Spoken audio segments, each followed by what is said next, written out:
वालेकुम जी फ्रेंड, इस टाइम असी मौजूद हाँ फारूकाबाद का मेन बाज़ार जोड़ा कि तुहानू नज़र आ रहा होना है। तो एक रात का बहुत बड़ा सानिया जोड़ा अज साढ़े फारूकाबाद से गुजरिया कि शार्ट सर्किट की वजह तो करके यह दुकाना तुहानू नज़र आ रही होंगियां, मार्केट नज़र आ रही होनी है पूरी लैन दे विच।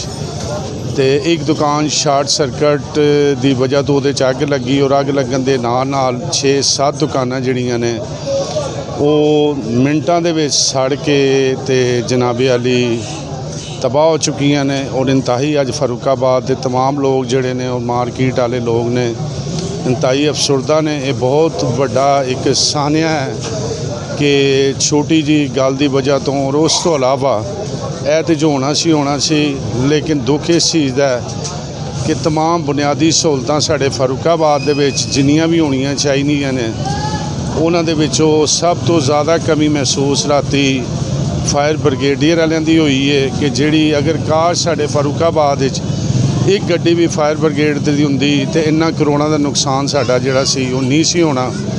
ते बाकी लोग यकीन करो अफसरदा हो के असी यह वीडियो बना रहे हैं, इंतहाई अफसरदा हो के जिन्हें जिन्हें भी बंदे ने एहसास है वो दिल दे विच इंतहाई अफसरदा है अज फारूकाबाद का। लेकिन बाकी चीज़ों का गुजारा हो सकता है, लेकिन 1122 या फायर ब्रिगेड वाले अमला अगर इत्थे मौजूद हुंदा तो कम अज़ कम इन्ना वड्डा सानिया जिहड़ा सी ओह नहीं सी हो सकता। यह वेखदे हो पे लोग साडे पूरी करोड़ां दीयां दुकानां लोग खड़े ने और मिनटां दे विच जनाबे अली ए सारे का सारा जिहड़ा ना नुकसान, बहुत बड़ा नुकसान। खुशी खुशी वो लोग आए इस लैन दे विच जिहड़ियां सी रेहड़ियां सी, चलो दुकानां ते है ने ते सुबह रेहड़ियां वेखियां ने ते बिल्कुल वो लोगों का हर चीज़ जिहड़ी सी तबाह हो चुकी सी। ए भाई साडे नाल ने, तुसीं इत्थे सी मौके ते मौजूद सी? बिल्कुल मौके ते मौजूद। की होया सर? आग सर्किट हुई है, ਉਹਦੇ ਨਾਲ ਅੱਗ ਬਹੁਤ ਜ਼ਿਆਦਾ ਫੈਲੀ ਹੈ, ਲੇਕਿਨ ਫਾਇਰ ਬ੍ਰਿਗੇਡ ਜਿਹੜੀ ਉਹ ਬਹੁਤ ਦੂਰੋਂ ਆਈ, ਲੇਕਿਨ ਉਹ ਦੂਰੋਂ ਆਣ ਕੇ ਪਹੁੰਚ ਗਈ, ਲੇਕਿਨ ਫਰੂਕਾਬਾਦ 'ਚ ਕੋਈ ਚੀਜ਼ ਨਹੀਂ ਸੀ ਹੈ, ਉਹਦੇ ਨਾਲ ਬਹੁਤ ਜ਼ਿਆਦਾ ਨੁਕਸਾਨ ਹੋਇਆ। ਜਾਨੀ ਤੇ ਬਚ ਗਿਆ ਲੇਕਿਨ ਮਾਲੀ ਨੁਕਸਾਨ ਸਾਰਾ ਹੀ ਹੋ ਗਿਆ। ਇੱਕ ਚੀਜ਼ ਸਵਾਹ ਹੋ ਗਈ, ਦੁਕਾਨਾਂ ਦੀ ਵੀ ਤੇ ਫੱਟਿਆਂ ਦੀ ਵੀ। ਲੇਕਿਨ ਮਜ਼ਦੂਰ ਆਦਮੀ ਅਸੀਂ ਵਜ਼ੀਰ ਆਲਾ ਪੰਜਾਬ ਅੱਗੇ ਵੀ ਅਪੀਲ ਕਰਨੇ ਆ, ਮਰੀਮ ਨਵਾਜ਼ ਸ਼ਰੀਫ ਅੱਗੇ ਕਿ ਫਰੂਕਾਬਾਦ ਨੂੰ ਸਹੂਲਤਾਂ ਦਿੱਤੀਆਂ ਜਾਣ ਤभी ਵੀ ਤੇ ਅੱਗ ਦੀਆਂ ਫਾਇਰ ਬ੍ਰਿਗੇਡ ਦੀਆਂ ਵੀ। ਉਹਨਾਂ ਅੱਗੇ ਸ਼ੁਕਰੀਆ जी। सुनिया भाई और ये मौके पर मौजूद सी और ये भी कह रहे हैं कि काश अगर फायर ब्रिगेड वाले तो मौजूद होंगे तो शायद साड़ा इन्ना नुकसान जड़ा ना होंदा।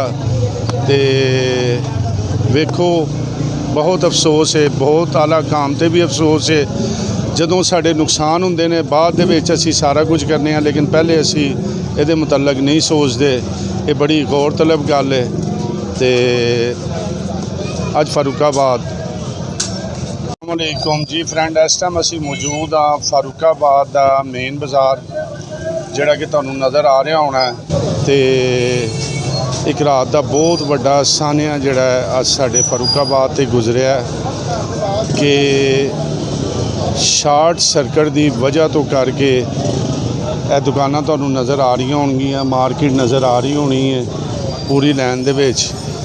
तो एक दुकान शार्ट सर्किट की वजह तो वो अग लगी और अग लगन के नाल 6-7 दुकाना जड़ियाँ ने वो मिनटां दे विच सड़ के ते जनाबे अली तबाह हो चुकियां ने। और इंतहाई अज फारूकाबाद के तमाम लोग जोड़े ने और मार्केट वाले लोग ने इंतहाई अफसरदा ने। यह बहुत बड़ा एक सानिया है कि छोटी जी गल की वजह तो और उस तो अलावा यह तो जो होना सी, लेकिन दुख इस चीज़ का है कि तमाम बुनियादी सहूलतां साढ़े फारूकाबाद दे विच जिन्नियां भी होनियां चाहिए ने उन्हां दे विचों सब तो ज़्यादा कमी महसूस राती फायर ब्रिगेडियर वालियां दी होई है कि जिहड़ी अगर काश साढ़े फारूकाबाद विच एक गड्डी भी फायर ब्रिगेड दी हुंदी तो इन्ना करोड़ां दा नुकसान साडा जिहड़ा सी ओह नहीं सी होना।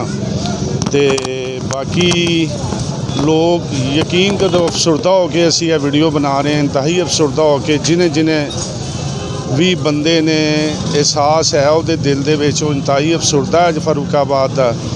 लेकिन बाकी चीज़ों का गुजारा हो सकता है, लेकिन 1122 या फायर ब्रिगेड वाले अमला अगर इत्थे मौजूद हुंदा ਤੇ ਕਮ ਅਜ਼ ਕਮ ਇੰਨਾ ਵੱਡਾ ਸਾਹਨਿਆ ਜਿਹੜਾ ਸੀ ਉਹ ਨਹੀਂ ਸੀ ਹੋ ਸਕਦਾ। ਇਹ ਵੇਖਦੇ ਹੋ ਫਿਰ ਲੋਕ ਸਾਡੇ ਪੂਰੀ ਕਰੋੜਾਂ ਦੀਆਂ ਦੁਕਾਨਾਂ ਲੋਕ ਖੜੇ ਨੇ ਔਰ ਮਿੰਟਾਂ ਦੇ ਵਿੱਚ ਜਨਾਬੇ ਅਲੀ ਇਹ ਸਾਰੇ ਦਾ ਸਾਰਾ ਜਿਹੜਾ ਨਾ ਨੁਕਸਾਨ, ਬਹੁਤ ਵੱਡਾ ਨੁਕਸਾਨ।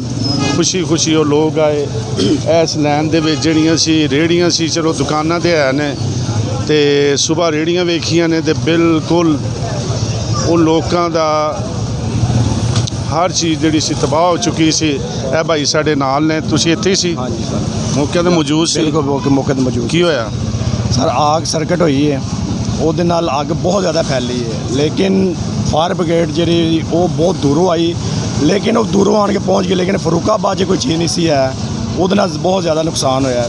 ਜਾਨੀ ਤੇ ਬਚ ਗਿਆ ਲੇਕਿਨ ਮਾਲੀ ਨੁਕਸਾਨ ਸਾਰਾ ਹੀ ਹੋ ਗਿਆ। ਇੱਕ ਚੀਜ਼ ਸਵਾਹ ਹੋ ਗਈ, ਦੁਕਾਨਾਂ ਦੀ ਵੀ ਤੇ ਫੱਟਿਆਂ ਦੀ ਵੀ। ਲੇਕਿਨ ਮਜ਼ਦੂਰ ਆਦਮੀ ਅਸੀਂ ਵਜ਼ੀਰ ਆਲਾ ਪੰਜਾਬ ਅੱਗੇ ਵੀ ਅਪੀਲ ਕਰਨੇ ਆ, ਮਰੀਮ ਨਵਾਜ਼ ਸ਼ਰੀਫ ਅੱਗੇ, ਕਿ ਫਰੂਕਾਬਾਦ ਨੂੰ ਸਹੂਲਤਾਂ ਦਿੱਤੀਆਂ ਜਾਣ, ਤਬੀ ਵੀ ਤੇ ਅੱਗ ਦੀਆਂ ਫਾਇਰ ਬ੍ਰਿਗੇਡ ਦੀਆਂ ਵੀ। ਉਹਨਾਂ ਅੱਗੇ ਸ਼ੁਕਰੀਆ।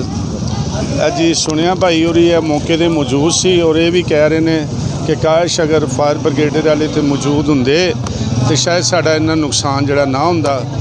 ਤੇ ਵੇਖੋ ਬਹੁਤ ਅਫਸੋਸ ਹੈ, ਬਹੁਤ ਆਲਾ ਕਾਮ ਤੇ ਵੀ ਅਫਸੋਸ ਹੈ। ਜਦੋਂ ਸਾਡੇ ਨੁਕਸਾਨ ਹੁੰਦੇ ਨੇ ਬਾਅਦ ਦੇ ਵਿੱਚ ਅਸੀਂ ਸਾਰਾ ਕੁਝ ਕਰਨੇ ਆ, ਲੇਕਿਨ ਪਹਿਲੇ ਅਸੀਂ ਇਹਦੇ ਮੁਤਲਕ ਨਹੀਂ ਸੋਚਦੇ। ਇਹ ਬੜੀ ਗੌਰ ਤਲਬ ਗੱਲ ਹੈ। ਤੇ ਅੱਜ ਫਾਰੂਕਾਬਾਦ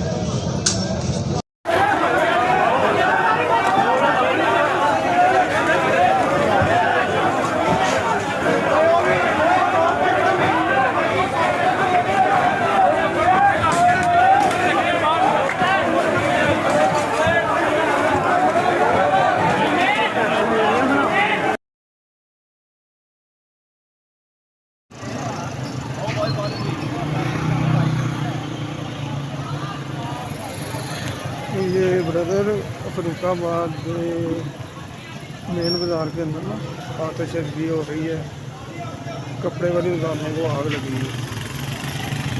तो दूसरी तरफ से अंदर से जाने नहीं दे रहे, तो मैं बाहर से ये बना रहा हूँ बैक साइड से।